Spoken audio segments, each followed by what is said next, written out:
महाभारत युद्ध के बारे में तो सभी जानते हैं, पर इस वीडियो में हम आपको ऐसी जानकारी देंगे जिसको बहुत ही कम लोग जानते हैं। जैसे कि महारथी कर्ण और महाबली हनुमान का आपस में टकराव, अर्जुन के रथ के ध्वज पर वीर हनुमान क्यों विराजमान हुए थे, कर्ण ने अपने अंतिम दान में श्री कृष्ण को क्या दिया था, कर्ण का अंतिम संस्कार ऐसे स्थान पर हुआ था जहां एक भी पाप नहीं हुआ था, वह स्थान कौन सा था।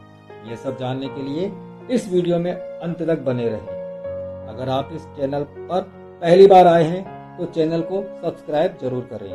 आज हम आपको महाभारत युद्ध के 17वें दिन के बारे में बताते हैं। अब तक कई कौरव महारथी अपनी जान गंवा बैठे हैं, पांडवों की भी काफी क्षति हुई है। आज युद्ध की कमान कर्ण के हाथों में है और उसका रथ अर्जुन की ओर ही बढ़ा चला आ रहा है। उसको देखकर कृष्ण ने मुस्कुराकर कहा, पार्थ, जिसका सारथी शल्य है, जो धनुर्विद्या में तुम्हारे समकक्ष है, जो परशुराम का शिष्य है, वो महारथी इधर ही आ रहा है। पांडव सेना में तुम्हारे अलावा कोई और कर्ण के बाणों को सह नहीं सकता है।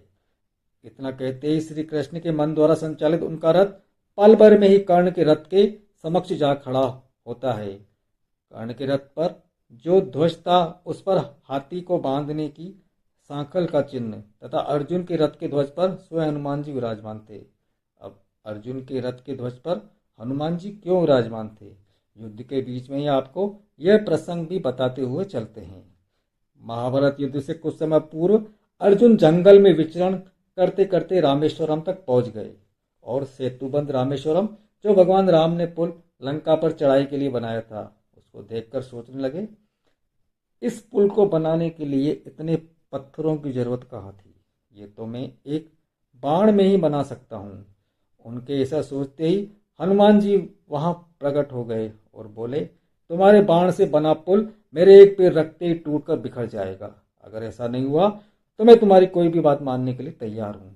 फिर अर्जुन अपने धनुष गांडीव से बाण छोड़कर पुल का निर्माण कर देते हैं, जो हनुमान जी के एक पैर रखते ही टूटकर बिखर जाता है।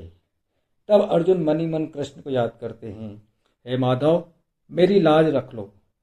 तब कृष्ण अर्जुन को संकेत देते हैं, तुम राम का नाम लेकर बाण छोड़ो, फिर पुल नहीं टूटेगा। अर्जुन ऐसा ही करते हैं। फिर जो सेतुबंध बनता है वह हनुमान जी के दोनों पैर रखने से भी नहीं टूटता है और वो अर्जुन की बात मानने की वजह से उनके रथ के ध्वज पर बैठने के लिए तैयार हो जाते हैं। अब वापस आते हैं युद्ध पर। दोनों दिव्य पुरुष, दोनों के पास उत्तम सारथी, दोनों के श्वेत घोड़े, दोनों रथ आमने सामने आए तो ऐसा लगा मानो दो सूर्य उदित हो गए। दोनों पक्ष अपने अपने महारथियों का हौसला बढ़ा रहे थे।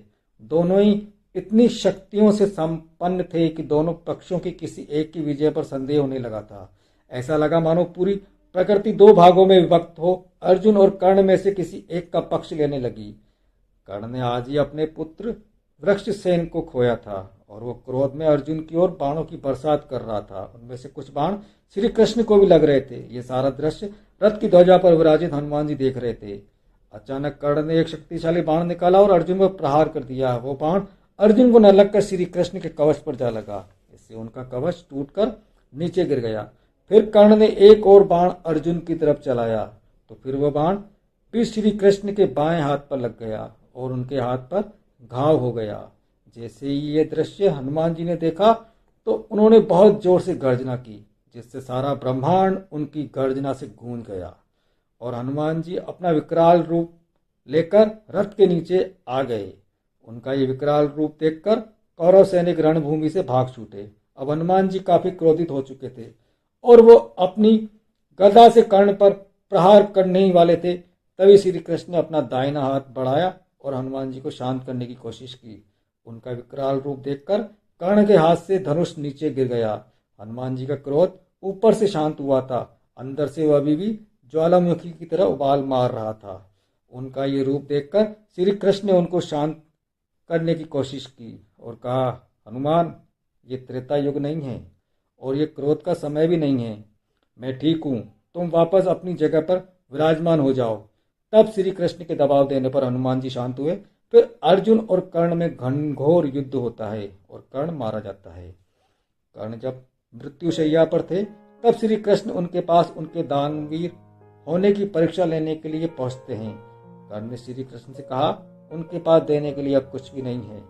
तो श्री कृष्ण उनका सोने का दांत दान में मांग लेते हैं। कर्ण ने पास में पड़े पत्थर से दांत तोड़कर श्री कृष्ण को दान में दे दिया। श्री कृष्ण ने कहा, यह स्वर्ण तो झूठा है। इस पर कर्ण ने अपने धनुष से धरती पर बाण चलाया तो वहां से गंगा की तेज जलधारा निकल पड़ी। इससे दांत धोकर कर्ण ने कहा, अब तो ये शुद्ध हो गया। श्री कृष्ण ने तब कर्ण से कहा, तुम्हारी ये बाण गंगा युगों युगों तक तुम्हारा गुणगान करती रहेगी। घायल कर्ण को श्री कृष्ण ने आशीर्वाद दिया कि जब तक सूरज, चांद, तारे और पृथ्वी रहेंगे तुम्हारी दानवीरता का गुणगान तीनों लोकों में किया जाएगा। संसार में तुम्हारे समान महान दानवीर न तो हुआ है और न ही कभी होगा। श्री कृष्ण ने कर्ण से कहा कि वह उनसे कोई वरदान मांग सकते हैं। तब कर्ण ने कहा कि उनका अंतिम संस्कार ऐसे स्थान पर होना चाहिए जहाँ कोई पाप न हुआ हो। उनकी इस इच्छा को सुनकर श्री कृष्ण दुविधा में पड़ गए, क्योंकि पूरी पृथ्वी पर ऐसा कोई स्थान नहीं था जहाँ एक भी पाप नहीं हुआ हो। ऐसी जगह नहीं होने के कारण ही श्री कृष्ण ने कर्ण का अंतिम संस्कार अपने हाथों पर किया था। सनातन धर्म के इसी तरह के अनछुए पहलुओं को जानने के लिए हमारे इस चैनल को सब्सक्राइब जरूर करें।